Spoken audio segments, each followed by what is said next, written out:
Welcome to Tigner Adventures. We're going to continue our solar little thing we're doing. It's ended up into being a 3-video set for our solar.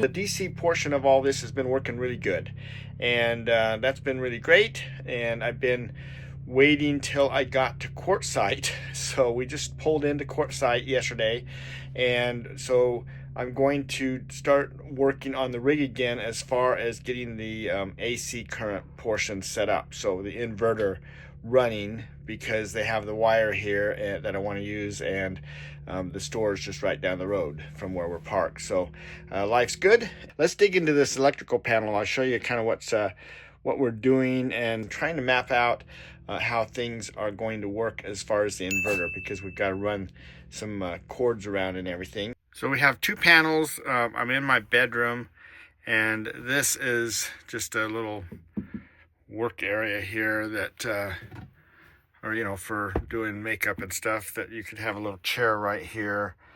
And there's a plug right there, and so you have access to a little bit. But this is the electrical panel behind that mirror. And then if you look down here, I kind of squeeze down here, we have another electrical panel. Now we got actually 2, because the top one there is just DC things. So that's just a fuse panel for all the DC stuff, the 12 volts. This other stuff is 110, and so this is the stuff that runs from the shore power and the generator, all good stuff. So we've got currently we have a washer and dryer. We still haven't tested that out, so I don't know if it works or anything yet, but this is our air conditioner, high and low.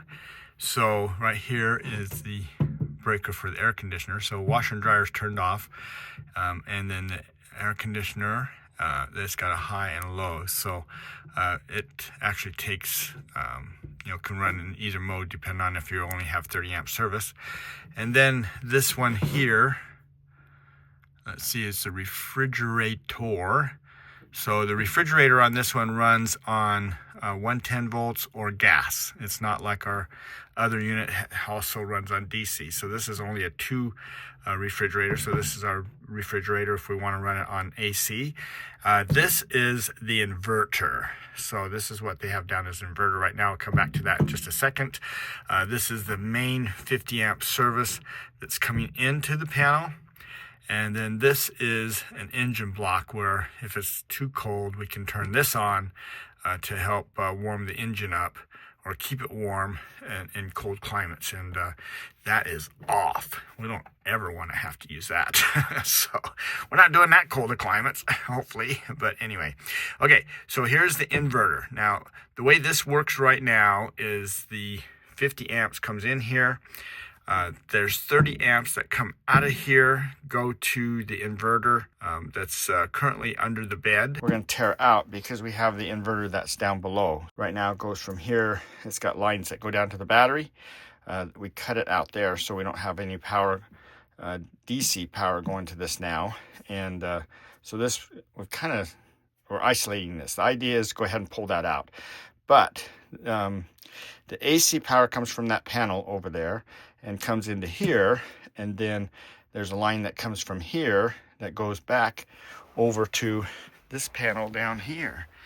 So you can see how this is getting kind of complicated. So you can see on the left there is a 30 amp breaker, and that is the power coming back from the inverter. And so that's circuit number 1.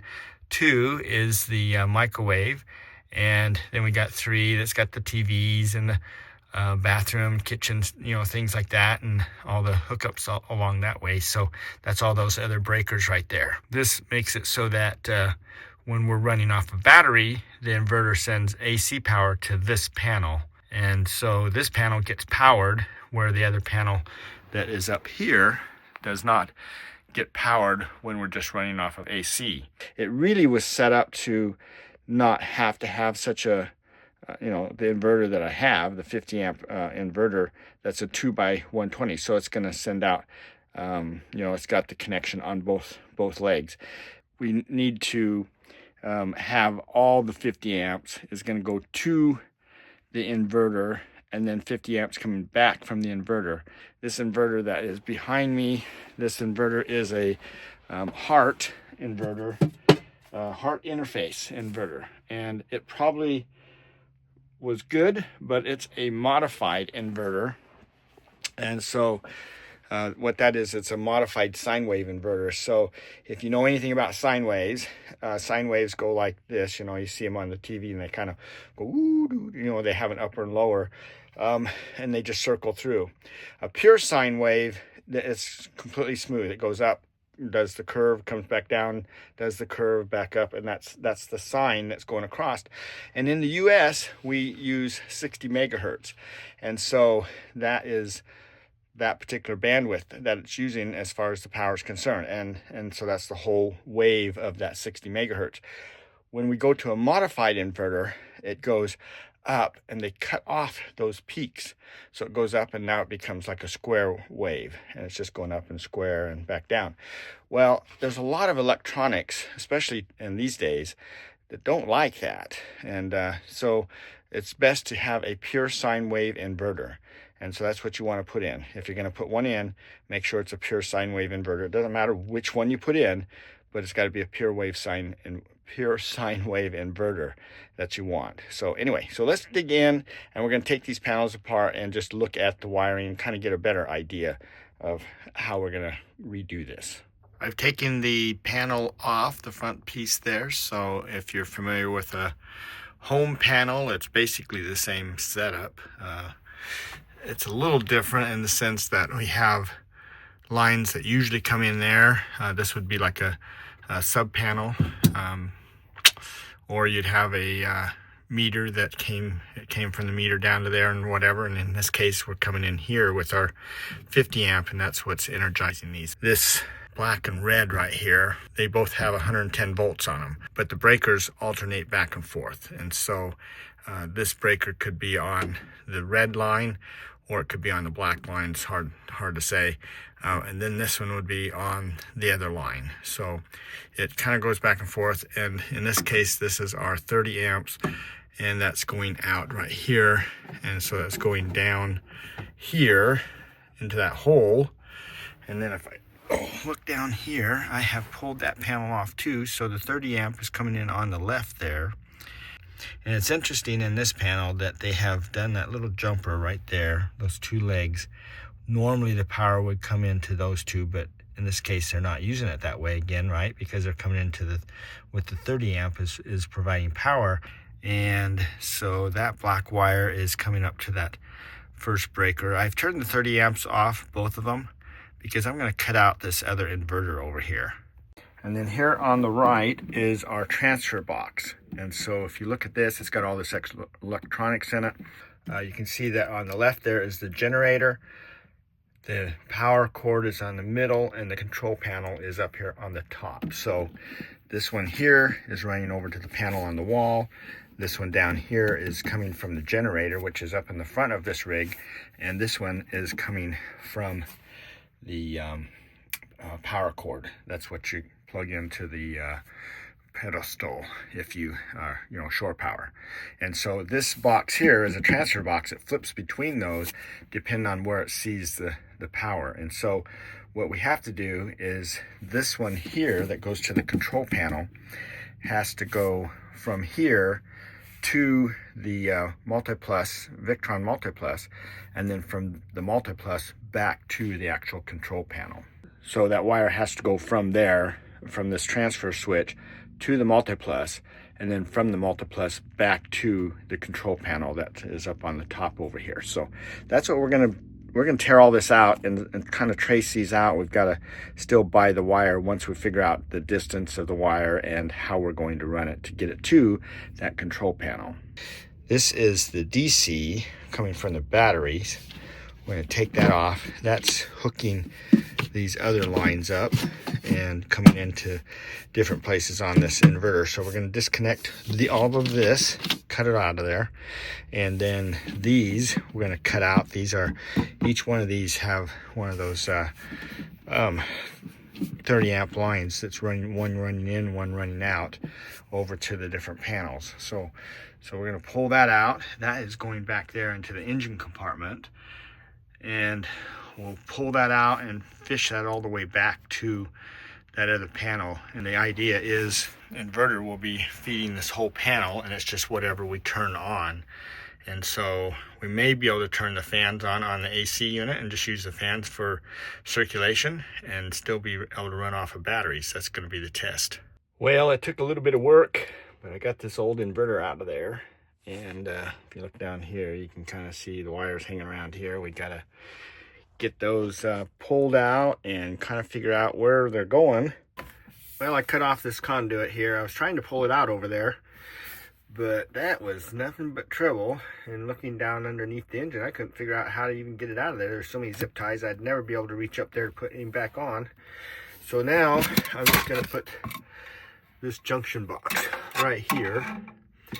So that's what those two things are.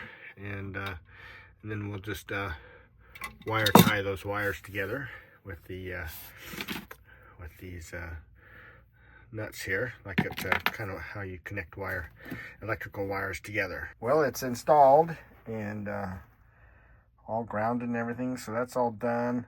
This other box right here is going to go over on this side. This is the thing going to the control panel. It's got to be put into a box here that goes out to the multi-plus. Started the generator up, and we're going to just test this all out so you'll see how this works. So it does have a timer on it, and it has to wait so long to make sure everything's stable, and then it'll click into place. There we go. So that clicked on, and so now it's going from the generator to the main electric panel, and then from there it's coming to here, and then back to the other panel. So we're going to go ahead and turn this one on, and we're going to turn this one on. Now we have power to all those things, and you can see the microwave now has power, so that's exciting. So that's a lot easier. We can put all that back together. No sense trying to, I like to clean out the old wires, but in this case it's too much of a difficult job. The wire is ran all the way up the inside of the frame here, and now we just have to go down right about that corner over there into the bottom compartment where the multi-plus is. So we're going to drill some holes right there and then put the wire through there.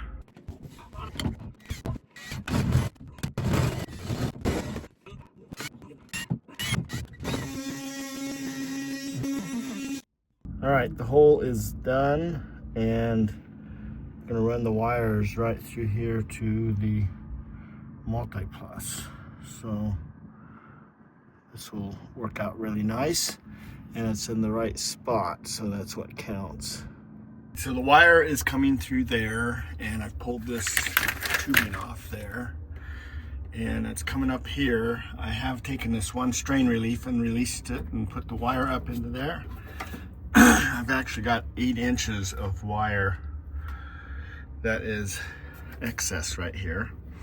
So all I'm doing is I'm just trying to get this tight here, and then we're going to put this little dust cover back up in there. And so when you look at these dust covers, you can see there's some little lines around there. And so what you can do is take and put this up to the end of the cable to see about which one that you want to cut around. You want this as tight around the cable as you can get it, so that it keeps all the dirt and dust out. Not that it's doing that great a job, because over here we've got all kinds of big opening right here, so it comes into the same spot. But anyway, that's what that's for. It'll also keep it from rubbing on this piece of metal here, around here, so it helps on that part of it too. So that's what I'm doing. I'm just getting that nice and tight, and then we'll worry about, you know, stripping these and putting them in there. This terminal right here is the in, and this one over here is the out. This one actually has 2 outs. Let's see if I can block that a little bit, that sunlight. So there's actually 2 outs on this, but we're just going to use one. But you could string these together with another multiplex if you wanted to, and that's what that other out 2 is to go to another multiplex.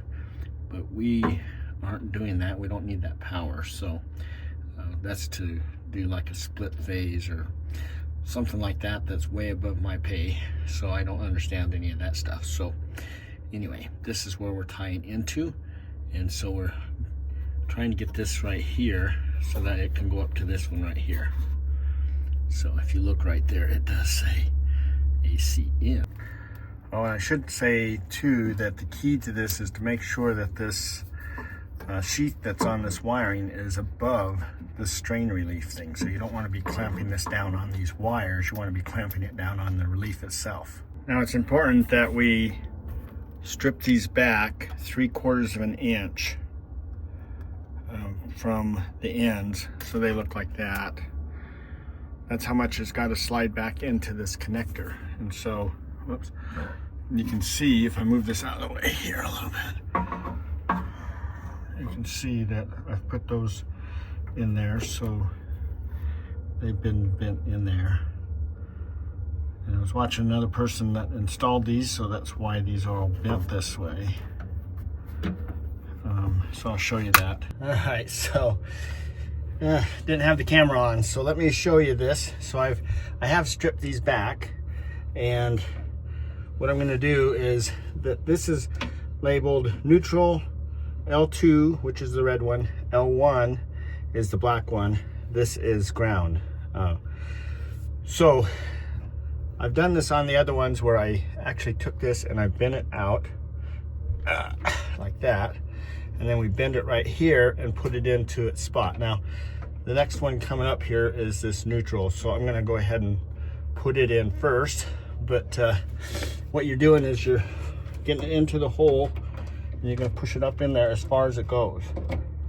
Now, so that one's in there, and then I'm going to pull on it as much as I can, make sure that it doesn't come out. So the advantage to that is that using this wire is that this stuff is thick enough, it just slides right in there.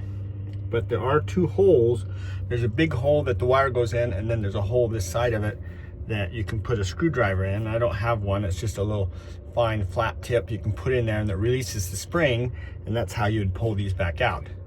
So in this particular case, because this is heavy enough, I don't have to do that spring. But if I was using real fine wire, I would release that spring, push the finer wire up in there, or put a ferrule on it, and then go ahead and lock it down. But in this case, because the wire is so heavy, I can just slide it right in there and it locks into place. That is looking pretty good. So that is all in there where it's supposed to be, and we got plenty of excess on there.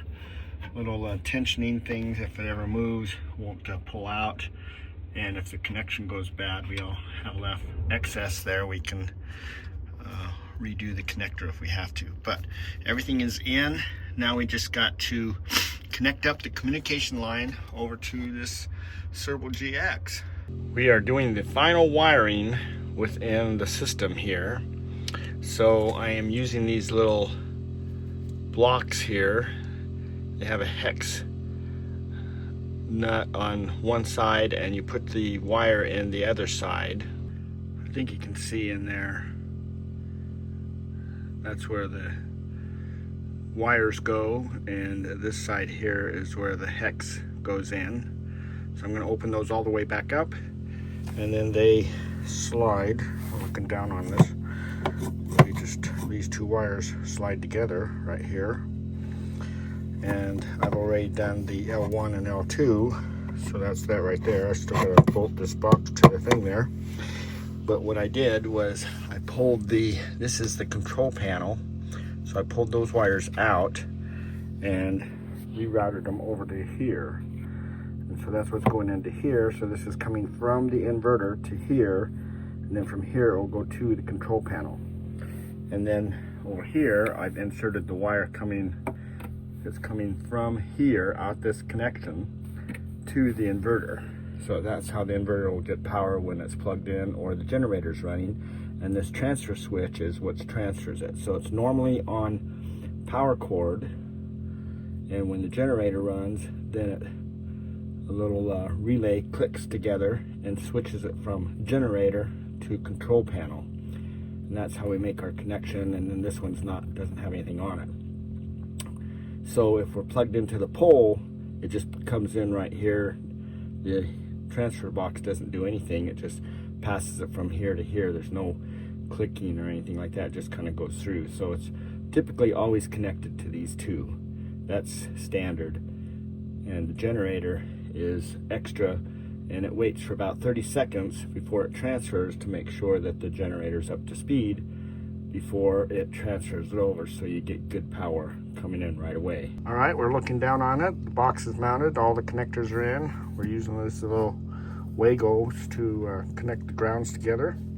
So everything is in there good. Now these little buggers right here are not the cheapest, at least not here in Quartzsite. A solar shop gave those to me for $23 each. So a little pricey, but man, they sure make that job a lot easier with that 6-gauge wire, because it just slides in there and cranks on down with an Allen wrench, and they're nice and tight, so they're pretty good. I opened up the power panel again now that everything's all wired, and I turned on the inverter.